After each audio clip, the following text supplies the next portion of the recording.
以前我成日都同人哋講我冇畫畫嘅天分，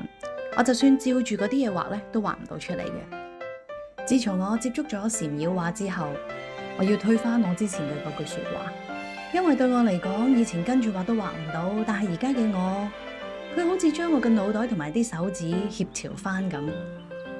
而且我對呢樣嘢突然間產生好極大嘅興趣，但我以前一直都冇，但我就覺得人哋畫得好靚咯。喺呢個過程裏面，佢令我可以好靜心，好有耐性，甚至乎揾翻我一直覺得自己冇嘅創意啊！如果你覺得自己都冇乜天分嘅話，其實都可以嘗試去接觸下，甚至去啟發一下自己，因為天賦你唔知幾時開始，突然間啪一聲啟動咗佢，甚至發揮得好好。只要你願意，甚至好好咁同自己內在去聯繫嘅時候，你會發現呢個技能隨時都會開鎖。所以唔好俾一句自己覺得冇天分去埋沒咗你自己，因為奇蹟係隨時都會發生。